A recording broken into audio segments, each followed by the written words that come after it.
भगवतो अरहतो सम्मा सम्बुद्धस्स ईश्वर बुद्धोतिता सम्बुद्ध बलुकोपमा धनं वयदिं कत्वा सम्बुद्धिं सलभन्ति ते यो बुद्धिरुक्खं रूपेति योपभज्जितो नरो यो बुद्धबिम्बिपटिटासि ध्रुवं बुद्धो भविष्यति एतेन सस्यभज्येन होतु ते जयमङ्गलं ते।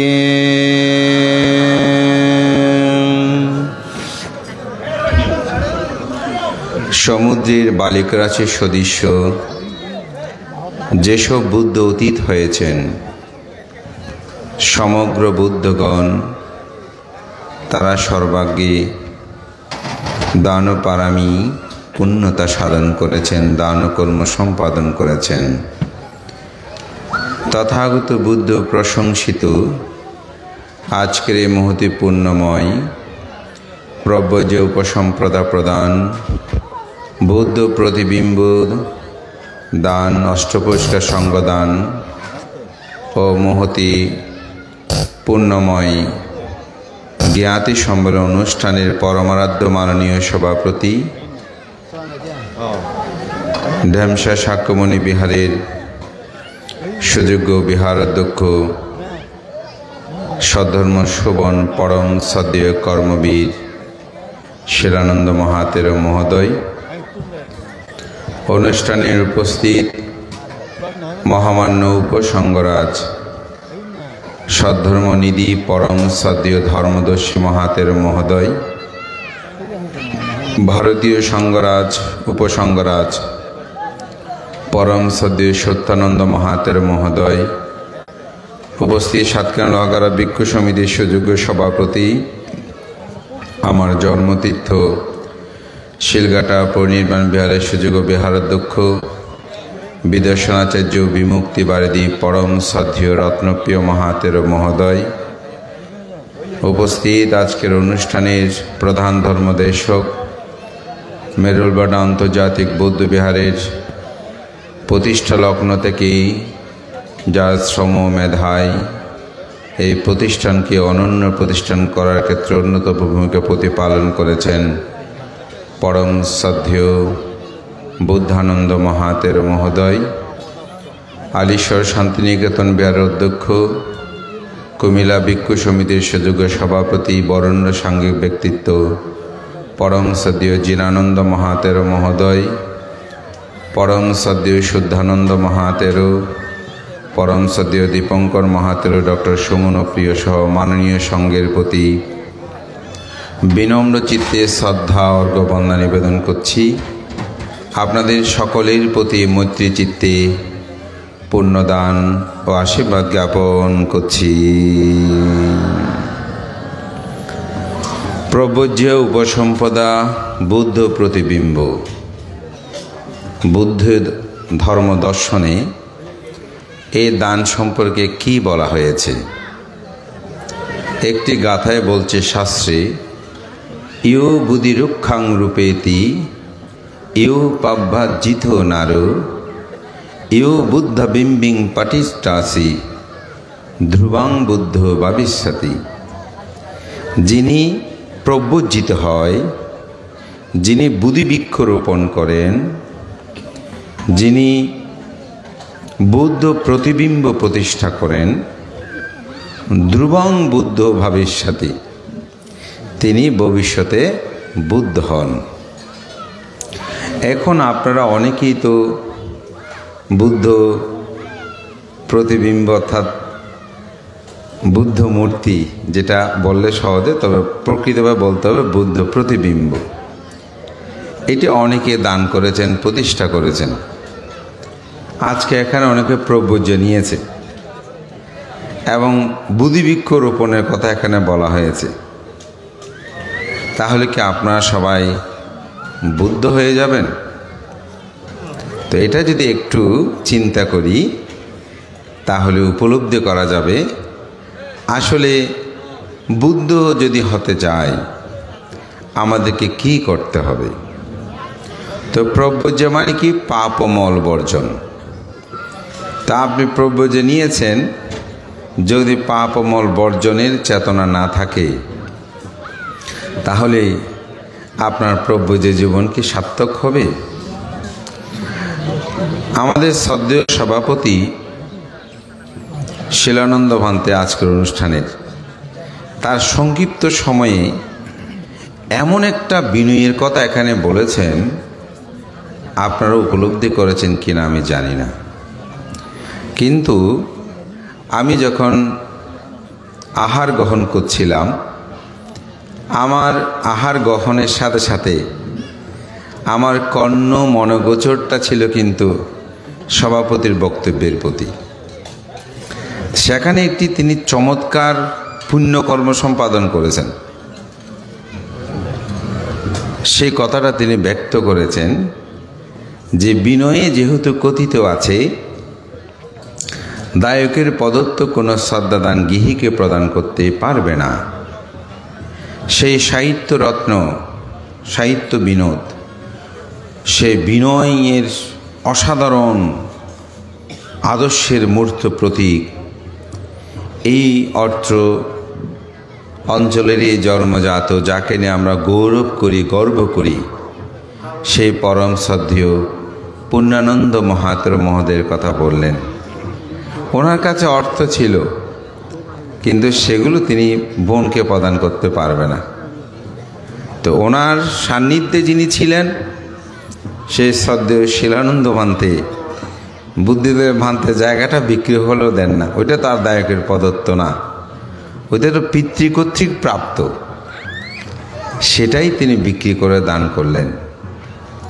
তাহলে বিষয়টা দেখেন, প্রব্রজ মানে এই পাপ অমল বর্জনের এটাই, যাতে সেগুলো কোনো ক্রমেই একজন সাধককে স্পর্শ করতে না পারে, তার দ্বারা যেন অপরেরও কোনো ক্ষতি না হয়, সেই চিন্তা পোষণ করে যদি প্রব্রজময় জীবনকে অতিবাহিত করে তবেই তিনি বুদ্ধ হতে পারেন। বুদ্ধ 3 প্রকার, আমাদের আচার্যগণ এটাকে 4 প্রকারে করেছেন মূলত সাহিত্যে ত্রিপিটকে।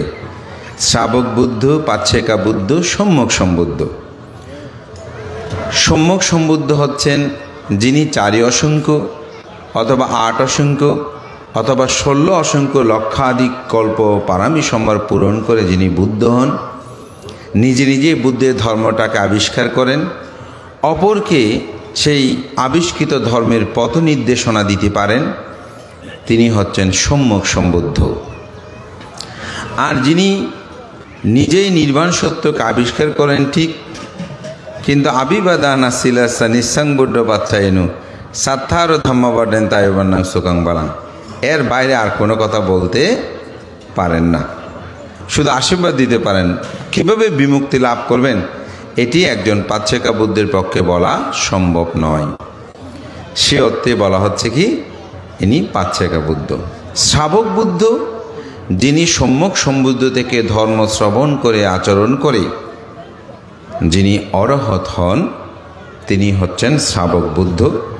এটিকে আরও বলতে শ্রোতাপত্তি স্থগিতগামী অনাগামী, অর্থাৎ যারা 4 অপায়ের দ্বার বন্ধ করেছেন তাদেরকে বলা হয় শ্রাবক। সে অর্থে এখানে আসলে মূলত শ্রাবক। তো এই জন্য প্রব্রজ জীবনটা যদি সেভাবে আসলে গঠন করা হয় তাহলে তার জীবনের মধ্যে এই মূলত এই বুদ্ধ হওয়ারটা সম্ভব হয়। এই অর্থে প্রব্রজিত হওয়া, উপসম্পদা মানে বৃক্ষ নেওয়া। বুদ্ধিবৃক্ষ রোপণ, তো বুদ্ধিবৃক্ষতা মাটির মধ্যে পুঁতে দিলেই বা মাটির মধ্যেই যদি রোপণ করে তা নয়, এই বুদ্ধিটা নিজের অন্তর্জগতের মধ্যে ধারণ করতে হবে, অর্থাৎ অন্তরের মধ্যে রোপণ করতে হবে। বুদ্ধি মানে কি? জ্ঞান বা প্রজ্ঞা। তা আপনার অন্তরের মধ্যে যখন জ্ঞান থাকবে, প্রজ্ঞা থাকবে, তখনই বুদ্ধ প্রকৃতভাবে স্থাপন করা হবে। কীরকম? আপনারা অষ্টশীল নেন না? আচ্ছা, অষ্টশীল যেদিন নিয়েছেন সেদিন যদি কেউ গায়ে পড়ে আপনার উপর ঝগড়া করতে চায়, আপনি কি করেন? আজকে অষ্টশীল নিয়েছি, আজকে কোনো কথা বলবো না। কেউ আপনাকে গালিমন্দ করেছে, আপনি বলছেন আজকে অষ্টশীলদারি হবে না, কালকে হবে। কেউ কোনো কিছু মাছ বিক্রি করতে এনেছে, দেখতেন জীবিত, বলে না আজকে অষ্টশীল নেওয়া হবে না, ঠিক না? কেউ ভালো দ্রব্য আদি এনেছে, স্যান্ড বা সুগন্ধি দ্রব্য, না আজকে এটা পরিধান করা যাবে না। কেন বলেন তো? অন্য দিন হয়, কিন্তু সেদিন কেন হয় না? সেদিন আপনি যখন অষ্টশীল নিয়েছেন, অর্থাৎ বুদ্ধকে যখন আপনি অন্তরে রোপণ করেছেন, ওই বুদ্ধ শিক্ষা বলছে না আজকে আমি ঝগড়া করব না, আজকে প্রাণী হত্যা করব না। অনেকে 3 মাস পর্যন্ত কোনোরূপ হত্যা করে না। দেখেন, এটাই হচ্ছে বুদ্ধকে অন্তর জগতের মধ্যে রোপণ করা। ইউ বুদ্ধি রুক্ষাং রূপেতি, এই অর্থেই বুদ্ধকে অন্তরে রোপণ করা। বুদ্ধা ভিম্বাং পাঠিট্টাসি, বুদ্ধিবৃক্ষ অর্থাৎ বুদ্ধ প্রতিবিম্ব, বুদ্ধকে অন্তরের মধ্যে কি করা? রোপণ করা। অন্তরের মধ্যে যখন বুদ্ধকে রোপণ করবেন, ওই যে বুদ্ধ প্রতিমা, মানে বুদ্ধ মূর্তি বললে একটু বোঝার জন্য বলছি, কিন্তু মূলত আমাদেরকে বলতে হবে প্রতিবিম্ব। এটি যখন আপনি অনেক অর্থবিত্ত খরচ করে আপনি এটা তৈরি করেছেন, যদি অন্তরে বুদ্ধ না থাকে, এটি সিম্বল বা প্রতীক হিসেবে ব্যবহৃত হবে। পৃথিবীর বহু দেশে গেলে দেখবেন বুদ্ধ প্রতিবিম্বগুলো শো বেছে রেখেছে। এখন বিভিন্ন মুভিগুলোতে দেখবেন তাদের ঘরের শো বেসের মধ্যে রেখে দিয়েছে। তাইলে কি তিনি বুদ্ধের প্রতিস্থাপনের যে পুণ্য সেটা লাভ করবে না? তিনি সেই চেতনায় রেখেছে। কিন্তু আমাদের অন্তর্জগতের মধ্যে যদি বুদ্ধকে রোপণ করতে পারি, তাহলে কি হবে? আপনার দ্বারা কোনো পাপকর্ম করা যাবে না। ওই অষ্টশীল যেমন, এটাই বুদ্ধকে রোপণ করা। পঞ্চশীল নিয়েছেন, বলে না আমি মিথ্যা বলতে পারবো না, আমি পঞ্চশীল নিয়েছি। সাধারণত বিহারে আসা যাওয়া করেন যে, সেই সময়ও অনেকেই যে বলে বিহারে এত যাওয়া আসার দরকার কি? দেখবেন বিহার থেকে আসার সময়, এখন বিহার থেকে আসতেছি, তোমাকে মিথ্যা বলতে পারবো না, আসলে এই ঘটনা, বিহারে যাচ্ছি, বলে বিহারে যাচ্ছি, এখন মিথ্যা বলা সম্ভব হবে না। দেখেন, ওই বুদ্ধ শিক্ষাটা যখন অন্তর্জগতের মধ্যে জাগ্রত হয়েছে, তখন আপনি আর কোনোরূপ পাপকর্ম সম্পাদন করছেন না। এটাই হচ্ছে বুদ্ধ প্রতিবিম্ব দান, প্রব্রজিত হওয়া, বুদ্ধিবৃক্ষ রোপণ করা। তো এই পুণ্যময় কর্মগুলো অবশ্যই আমাদের জীবন দর্শনে যদি আমরা প্রতিফলন করি, তাহলে আমাদের প্রকৃত পূজা হবে। এটা অন্তরে যখন জাগ্রত করবেন, তখন আপনাকে দান করতে বলতে হবে না, শীল পালন করতে বলতে হবে না, ভাবনা করতে বলতে হবে না। অতি সাম্প্রতিক সময়ের একটা কথা বলি। আমার বিহারে পাঠান পাঠ আর গণপ্রবজ্য হয়েছে। একজন আমার পরিচিত বলতে, সে আমার ধর্মদেশনাগুলো শুনে অস্ট্রেলিয়া থাকে, সে কিন্তু জন্মগতভাবে বৌদ্ধ নয়, বাংলাদেশের একটি বিশাল কমিউনিটির একজন, সেই আমি নাম বলছি না। তো ওনার সাথে আমার কখনো দেখা হয়নি। উনি যে কোনো প্রকার আমার মোবাইল নাম্বারটা জোগাড় করে তিনি আমার সাথে যোগাযোগ করেছেন। তো উনি আমাকে বলছেন যে আমার উপরে একটা আমার পরিচয় থাকলেও আমার অন্তর জগতে আমি বুদ্ধকে লালন করি। আমার অন্তর জগতে আমি মনে করি আমি জন্ম জন্মান্তরে বুদ্ধ ছিলাম এবং আমি সে বুদ্ধকে এখনো খুঁজছি, আমি সে বুদ্ধকে পেতে চাই। তা আপনার ওখানে যখন কোনো সময় প্রবজ্জা হয়, কোনো ধর্মীয় অনুষ্ঠান হয়, তখন আপনি একটু আমাকে বলবেন, আমি যেন পুণ্যকর্ম করতে পারি, আমি পুণ্যের জন্য দান করি। তো সত্যিকার অর্থে তিনি অতি সম্প্রতি, আমি টাকার সংখ্যাটা বলছি, উনি 40,000 টাকা পাঠিয়েছেন। আমার বেরের সেক্রেটারি অ্যাকাউন্ট নাম্বারটা আমি দিয়েছি ওনাকে। তো ওনাকে বলছি যে আপনার নামটা একটু বলা যাবে বা ব্যানারে দেওয়া যাবে? বলেছে না না না, আপনি ওইসব কিছুই করবেন না, আমি পুণ্যের জন্যই এই দান কর্মগুলো সম্পাদন করছি। আপনি 20,000 টাকা দিয়ে আপনি শীতবস্ত্র যেটা পরিকল্পনা ওখানে দেবেন, আর বাকিগুলো প্রব্রজ্যা এবং বুদ্ধির ধর্মটা যেভাবে প্রচার হয় সেই প্রচারার্থে আপনি সেখানে খরচ করবেন। তা আসলে আমি খুব অবাক হলাম যে বুদ্ধকে তিনি কিভাবে অন্তরে ধারণ করেছেন। এটাই হচ্ছে বুদ্ধির প্রকৃত পূজা, এটাই হচ্ছে অন্তরে বুদ্ধকে লালন করা। আজকে আমাদের সাধনবাবু তিনি এখানে ঘুরতে দেখতে এসে তিনি দানকর্ম সম্পাদন করছেন। আমার সৌভাগ্য হয়েছিল আমি 2 বার আমেরিকাতে যাওয়ার। সেখানের যে ভোগ বিলাস যে জীবন, সাধনবাবু এখানে না এসে সেখানেই তিনি মগ্ন হয়ে থাকতে পারতেন, কিন্তু তার অন্তর্জগতে বুদ্ধ শিখা আছে, জ্ঞাতির শিখা আছে। তিনি প্রায় সময় মাঝে মাঝে, আমার ব্যক্তিগত পরিচয় না থাকলে আমি জানি ওনাকে, মাঝে মাঝে সে গ্রামে বিভিন্ন ক্ষেত্রে তিনি দানকর্মটা সম্পাদন করছেন। কেন?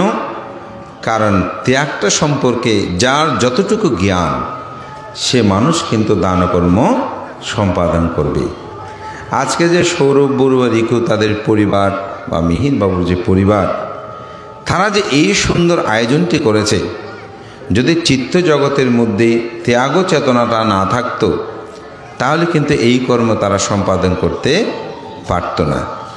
এটি সম্পাদন করতে পেরেছে, এই জন্যই তাদের মধ্যে সেই পুণ্য চেতনাটা জাগ্রত হয়েছে বলে। দান কখনো মানুষকে দরিদ্র করে না। এই এখানে কি কেউ আছে? যদি থাকে একটু হাত তুলবেন। বান্তা আমি দান করতে করতে দরিদ্র হয়েছি। আমি আজ পর্যন্ত দান করতে করতে দরিদ্র হতে কোনো মানুষ দেখিনি। নেশা করতে করতে দরিদ্র হতে দেখেছি, আত্মহংকারী হতে হতে দরিদ্র হতে দেখেছি, অভিমানী হতে হতে দরিদ্র হতে দেখেছি। শৌখিনতা, যেটা ফুরঙ্গি বলে এরই, এই শৌখিনতা মানে মানুষ হচ্ছে 5 টাকার, এই 10 টাকার করতে গিয়ে, শৌখিনতা করতে গিয়ে জিনিসপত্র এরকম কাপড় চোপড় পরিধান, পিতা মাতা জায়গা বিক্রি করে করে, এগুলো কি বলে সমাজের স্ট্যাটাস, হ্যাঁ, এগুলো মধ্যে রক্ষা করতে গিয়ে এরকম দরিদ্র হতে আমি দেখেছি। কিন্তু প্রকৃতভাবে দান করতে করতে করতে কেউ দরিদ্র হতে আমার জীবনে আমি দেখি নাই। বিশেষ করে আজকে তো প্রায় 25 বছর চলমান এই সমাজের সাথে বহু মানুষের সাথে প্রতিদিন পরিচয় হয়, কথা হয়, কিন্তু দান করতে করতে দরিদ্র হতে আমি কোনো মানুষকে দেখি নাই। কারণ বুদ্ধ যে আমাদের দান প্রণালী দিয়েছেন, সে দান প্রণালীতেই বুদ্ধ বলতেন সম্পদকে 4 ভাগে ভাগ করবেন। 2 ভাগ আপনার নিজের জন্য খরচ করবেন, 1 ভাগ আপনি আপদ বিপদের জন্য জমা রাখবেন, আরেক ভাগ আপনি দানকর্ম সম্পাদন করবেন। আচ্ছা, এইভাবে যদি কোনো মানুষের জীবনকে অতিবাহিত করে, বলুন তো তিনি কখনো দরিদ্র হবে কিনা? আমার মনে হয় না। তো সেজন্য বুদ্ধ বলে, এসা বুদ্ধ অতীতাসা সমুদ্র বালক পামা দানং বা আদিং কাথ্বা সম্বুদিংসা লাবান্তিতে। বুদ্ধ এখানে বলছেন সমুদ্রের যে বালিকারা আছে সদৃশ্য বুদ্ধ অতীত হয়েছেন। আমরা অনেকেও মনে করি 28 বুদ্ধ পর্যন্ত, ঠিক না? অনেকের ধারণা, কিন্তু আসলে 28 বুদ্ধ নয়, অসংখ্য বুদ্ধ কি হয়েছেন? অতীত হয়েছেন। তাহলে 28 বুদ্ধ পর্যন্ত কেন বলা হয়েছে? এটি নিয়ে একটা খুব চমৎকার ঘটনা আছে। সেটা আমেরিকাতেই, ক্যালিফোর্নিয়ায় আমাদের শ্রদ্ধেয় প্রজ্ঞবংশবান্ত সহ ছিলেন। আমরা বসেছি, তো ওখানে একটা ছেলে ভান্তাকে বলছে, ভান্তে 28 বুদ্ধ পর্যন্ত বুদ্ধ নাম বলেছেন, কিন্তু আপনারা বলেন অসংখ্য বুদ্ধ অতীত হয়েছে, তো বাকি বুদ্ধগুলোর নাম কেন বুদ্ধ বলেন নাই? তো ভান্তে অনেক সুন্দর সুন্দর যুক্তি দিল, যে কার্যকারণ নীতির কথা বলল, এই কারণে এটা বলেছে, অমুক বলেছে। সে কোনো ক্রমে রাজি হয় না। ভান্তাকে পাল্টা আরেকটা প্রশ্ন করে, না বুদ্ধ যদি সব জানে, নাম বললে অসুবিধা কি? তো ভান্ত বলছে ত্রিপিটক তো এমনি বড়, আরও বড় হয়ে যাবে, প্রয়োজন হয়েছে সেজন্য বলেছে, প্রয়োজন নাই সেজন্য বুদ্ধ বলে নাই। কিন্তু সে কোনো কিছু মানতে নারাজ। তো এখন বড় ভান্তে কথা বলছে। তো অনেকক্ষণ পর আমি ভান্তে বলছি, ভান্তে আপনি যদি অনুমতি দেন আমি ওর সাথে একটু কথা বলি। তো ভান্তে হদ তুই হস একখানে কি হতো স্যার ইতনা এত হদিনও বুঝে। তো আমি বললাম তোমার নাম কি? তো সে বলছে আমার নাম অমুক। ও তোমার বাবার নাম কি? বলছে অমুক। তোমার মায়ের নাম কি? অমুক। ও তো তোমার বাবার নাম কি? সে আমতা আমতা করছে, মা একটু বলাতে আবার বলে দিয়েছে। আচ্ছা ওনার বাবার নাম কি? বলছে ভান্তে এটা তো জানি না। এখন ওনার মাও আর জানে না এটা। তাই তো ওনার বাবার নাম কি? বলছে না ভান্তে এগুলো তো কিছু জানি না। আমি বললাম কেন জানো না? এগুলোকে তোমার জানা উচিত না। বলছে না ভান্তে এত কিছু দরকার কি? আমি আমার পিতার নাম পর্যন্ত জানতে পারলে হলো, তো এগুলো তো প্রয়োজন হয়, বাকিগুলো তো প্রয়োজন হয় না। আরে দেখো বুদ্ধ ঠিক অনুরূপভাবে অসংখ্য বুদ্ধের প্রয়োজন ছিল না নামগুলো জানার। যতটুকু পর্যন্ত প্রয়োজন ছিল ততটুকু পর্যন্ত বুদ্ধ বলেছেন, যেটার প্রয়োজন নেই সেটা বুদ্ধ এখানে উপস্থাপনা করেন না। ও বলেছেন না ভান্তে আপনি ঠিক বলেছেন। তখন সেই একেবারে চুপ হয়ে গেল এবং আর প্রশ্ন সে করলো না। তো ভান্তে বলছে তোর লোকের ওটা হন দরকার না, এত সুন্দর সুন্দর হত হলেন। অথচ ভান্তে আমার চেয়ে অনেক বেশি যুক্তি দিয়ে ত্রিপিটক শাস্ত্র দিয়ে তাকে অনেক উপমা দিয়ে ভান্তে বুঝালো, কিন্তু সে কোনো ক্রমে বুঝলো না। যখন আমি একটু ঘুরিয়ে গিয়ে তাকে ধরলাম তখন সে আপনিতেই বুঝে গেল। তো আমি এই কথাটা বলছি, অর্থাৎ বুদ্ধ যে 28 বুদ্ধের কথা বলেছেন তা না। এসা বুদ্ধ অতীতাসা সমুদ্ধ বালুকোপামা, সমুদ্রের বালিকার চেয়ে সদৃশ্য বুদ্ধ অতীত হয়েছেন। এবং গৌতম বুদ্ধ শেষ বুদ্ধ নয়, অসংখ্য বুদ্ধ পৃথিবীতে আসবেন।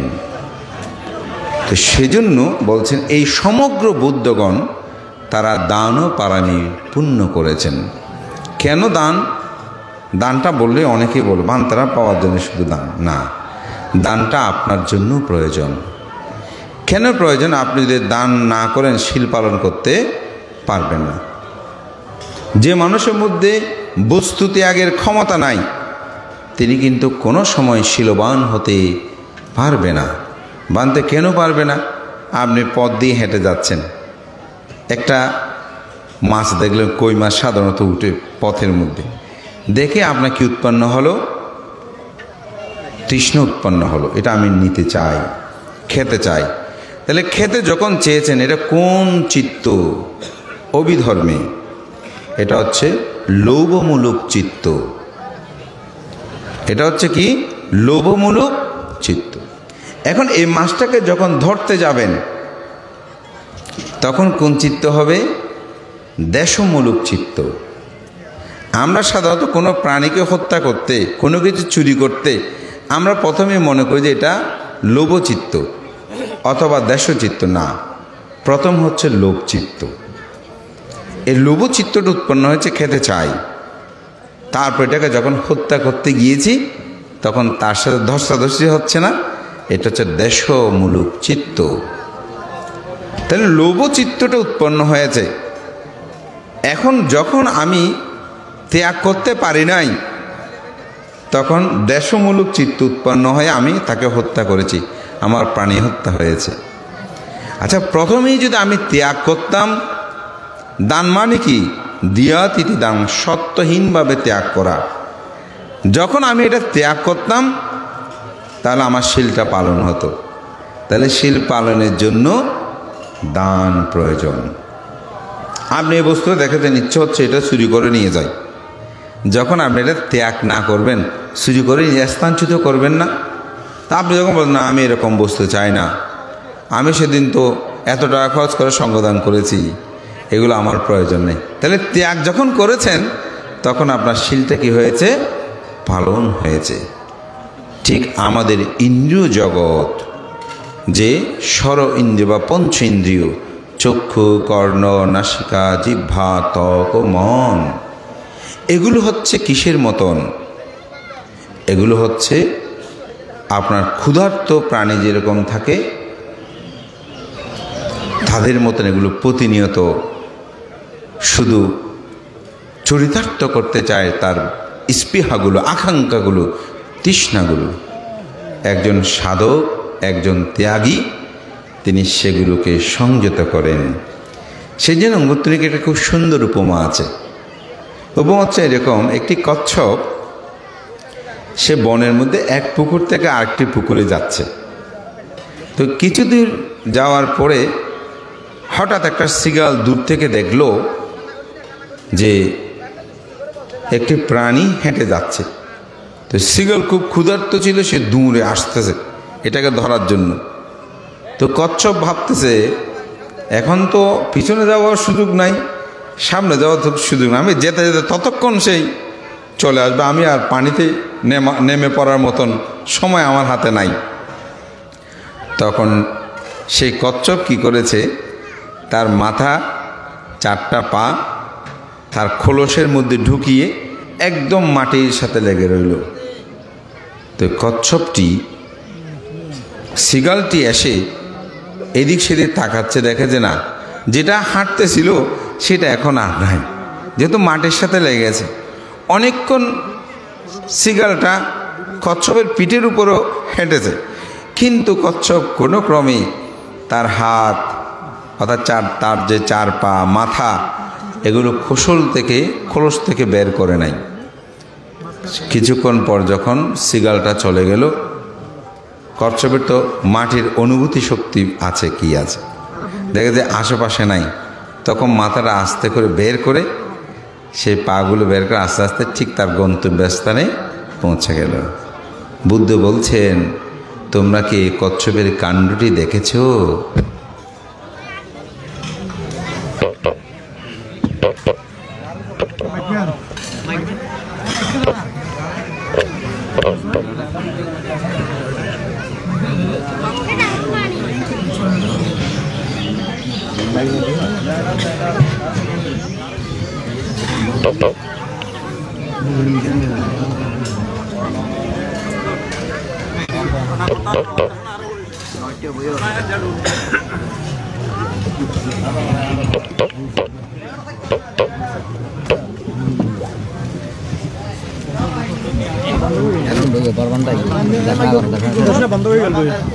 কারণ লাগে চলতো না।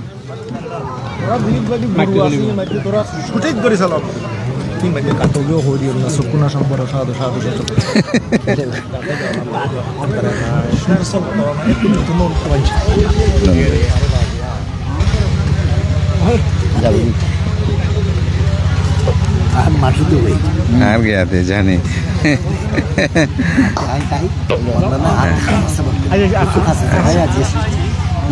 সিটাংটা একদম খালি আছে, সিটাংটা একদম ফসল বানাইছে, সেরকম তাই আচ্ছা একদম খাস মালক bantar ngarang ke khotoi ini jadi Fitrix আছে ছোট্ট করে খেতে আবার দাম ধরে না দাম ধরে না ভারতের কিন্তু আইনি বলতে ভারতের কিন্তু খাই দিতে আচ্ছা আচ্ছা dem 7 কাটটা গেছো বান্দারাঙ্গা খাজা ওটা বান্দার হইছে আইছিলাম বান্দার ওই আচ্ছা আসুন আসুন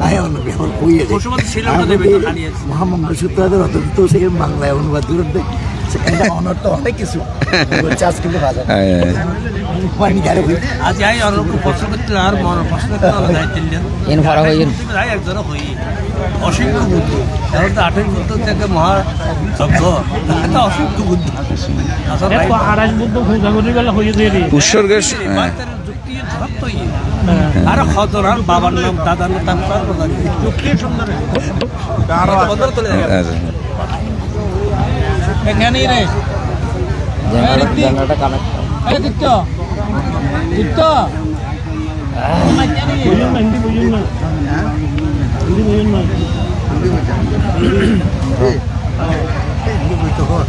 বান্তর সংগতবোধ মনে করলে ইন্ডিয়াই মাতাই মাতাই নাই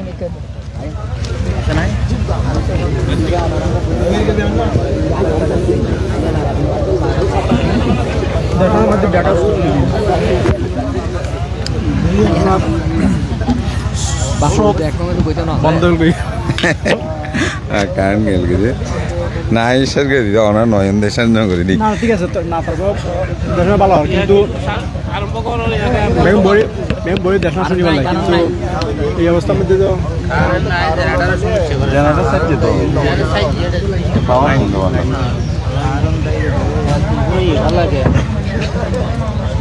আসেনি স্যার লাইনের মধ্যে কোনো গন্ডগোল আছে লাইনের মধ্যে দাদি সংকট নবুঝে এই 280 হলে তো এবার হতা 200 উপরে গেল 220 হয়ে গেলে তো হয় 300 হলে তো বেশি আছে প্রেশার উঠে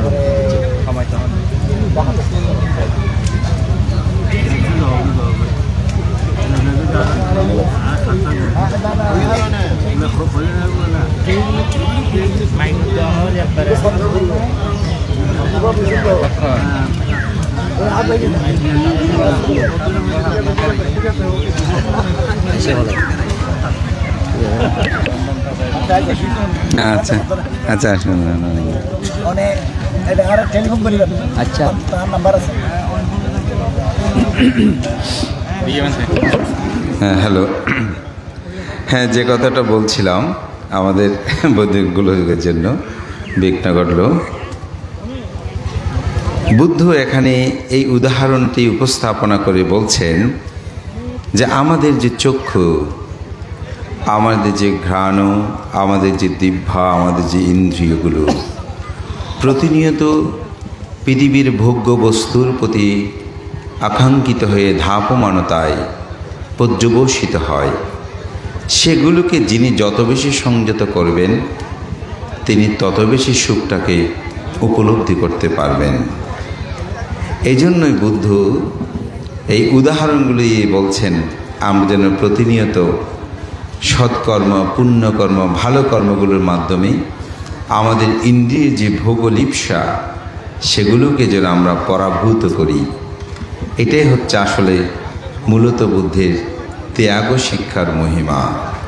তো আমি মনে করি আজকের এই পরিবার সেই কর্মটি সম্পাদন করছেন, যেটি বুদ্ধ এভাবেই বলেছেন, কায়েনা সাংবারু সাধু সাধু বাছায়া সাংবারু মানাসা সাংবারু সাধু সাধু সাভ্যত্ত সাংবারু সাংবারু সাভ্যত্তভূত সব্য দুঃখ পামোচ্ছাতি।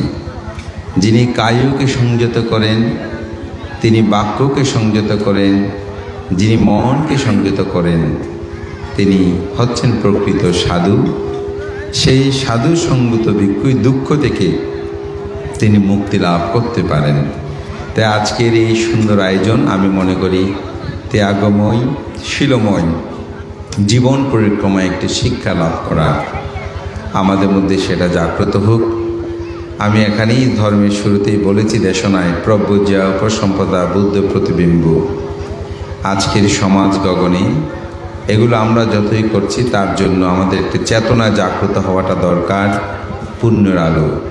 তাই অত্যন্ত সৌভাগ্যের বিষয় আজ থেকে 3 দিন ব্যাপী সে পরম সদীয় পুণ্য পুরুষ বিদর্শনাচার্য বিনয়াচার্য বিশুদ্ধাচার্য মহস্তবীর মহোদয়, সেই মহাপণ্ডিত শিলাসার শাস্ত্রী পরম সদ্য সেই যোগানন্দ যোগাচার্য যোগানন্দ মহস্তবীর এবং সাহিত্য বিনোদ পূর্ণানন্দ মহস্তবীর, এই 4 পুণ্য পুরুষকে ঘিরে যে ধাতুচ্যুত কমপ্লেক্স, সেখানেই যে স্বর্গপুরী মেলা এবং সেমিনার উপসংগ্রাধরকে সংবর্ধনা সঙ্গদান অষ্টপুরস্কার দান বিবিধ পুণ্যময়ের আলোকে একটু সাজানো হয়েছে। আমি মনে করি এটির চেতনায় জাগ্রত করা, আমাদের সেই 4 পুণ্য পুরুষকে আগামী প্রজন্মের কাজে তুলে ধরা। আগামীকাল আমাদের পরম শ্রদ্ধেয় বিশুদ্ধাচার্য মহস্তবীর এবং শিলাসার শাস্ত্রী, তাদের দুজনকে নিয়ে সেমিনার প্রোগ্রাম আছে। আমি ইতিমধ্যে এক বিশেষ কারণে জানতে পারলাম যে শ্রদ্ধেয় শিলাসার ভান্তে তিনি যে শিক্ষাগুলো অর্জন করেছেন, আজকে পথে আস্তে আস্তে আমাদের অধ্যাপক প্রফেসর ডক্টর অর্থদর্শীবাবু বলেছেন যে ওনার পুরনো সার্টিফিকেটগুলো ওনার বিবিধ সময় বক্তব্যগুলো এখন এটা সংগ্রহ করা হয়েছে।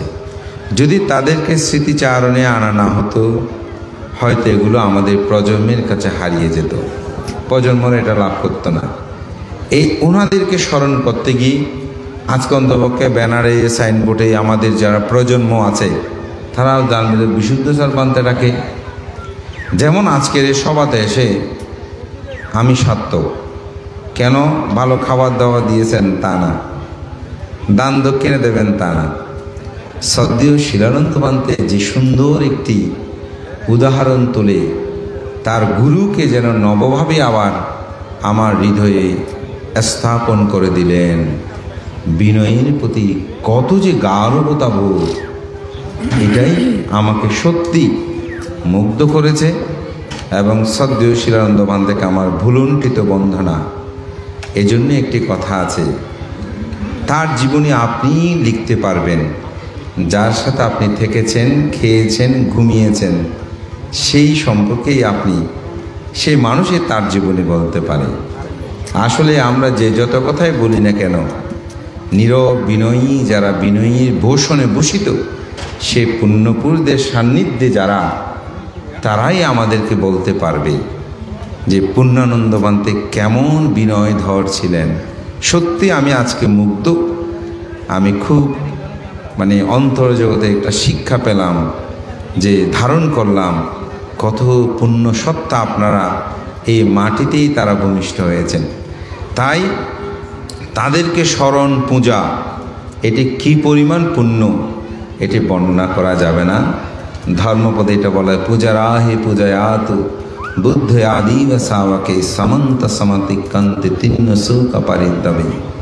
বুদ্ধ এখানে বলছেন যে যারা লোভ তৃষ্ণা পাপাদি প্রবঞ্চ এগুলোকে পরাভূত করেছেন, অকুত বয় হয়েছেন, নির্বাণ সাক্ষাৎ করেছেন, তাদেরকে পূজা অর্ঘ্য নিবেদনের যে আনিশংস এটি সহজে বর্ণনা করে। নাসাক্কা পুঁইয়া সংকাতম, অর্থাৎ সেই পুণ্য কখনো বর্ণনা করে শেষ করা যাবে না। তা আমি ভ্রান্ত অরহত মুখ সেটা আমি বলবো না, আমি জানি না। তবে তারা যে মুক্ত পুণ্য পুরুষের জীবন অতিবাহিত করেছেন এটি অতুলনীয়, অবর্ণনীয়। তাই আমি মনে করি এই গ্রামবাসী উদযাপন পরিষদ তারা যে 3 দিনব্যাপী পুণ্যপুরুষদের স্মরণ করে বরণীয় করে তোলার জন্য একটি অত্যন্ত সুন্দর আয়োজন করেছেন, আমিও নিজে সম্পৃক্ত খুব আনন্দ অনুভব করছি। তো প্রত্যাশা থাকবে যে আমাদের মিহিরবাবু বা সৌরভ বড়ুয়া তাদের পরিবার তারা আজকে অত্যন্ত সুন্দর একটা দিনক্ষণ বলা যায়, আমি বলবো। হয়তো অন্য সময় আমাদের এখানে আসাটা সম্ভবপর হতো না, কিন্তু আজকের অনুষ্ঠান উপলক্ষ করি হয়তো বিকেলে আসতাম, কিন্তু যখন বলছে বানতে এরকম আপনাকে ফান করছে দিন অবশ্যই আসতে হবে।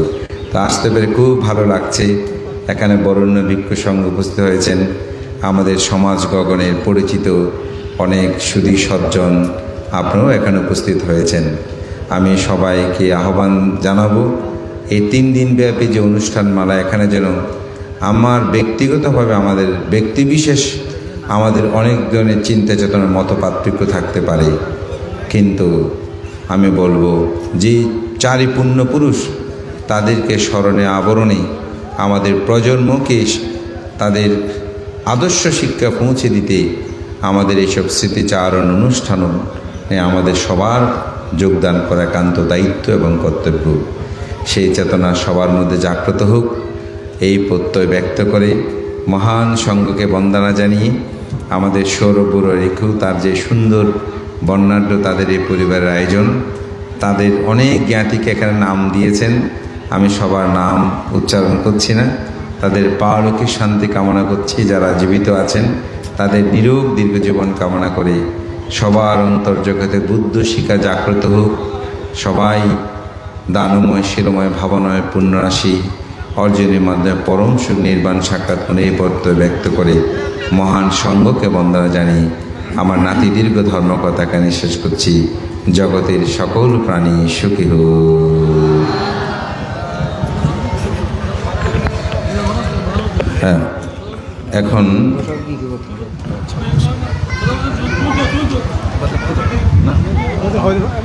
আজকের অনুষ্ঠানের প্রধান অতিথি বরেণ্য সাংঘিক ব্যক্তিত্ব, অতি সম্প্রতি সময়ে যিনি মাতৃপূজার একটি অনুপম দৃষ্টান্ত স্থাপন করেছেন, তার মায়ের প্রথম মৃত্যুবার্ষিকী উপলক্ষে সেই আমাদের সকলের পরম হিতৈষী কুমিল্লা নোয়াখালী ভিক্ষু সমিতির সুযোগ্য সভাপতি, আলীশ্বর শান্তিনিকেতন বিহারের সুযোগ্য বিহারাধ্যক্ষ, পরম শ্রদ্ধ বিনয়শীল ভদন্ত জিনানন্দ মহাতের মহোদয়কে প্রধানমন্ত্রী বক্তব্য রাখার জন্য বিনীতভাবে বন্দনা জ্ঞাপন করছি। Orang itu boleh. লাইভে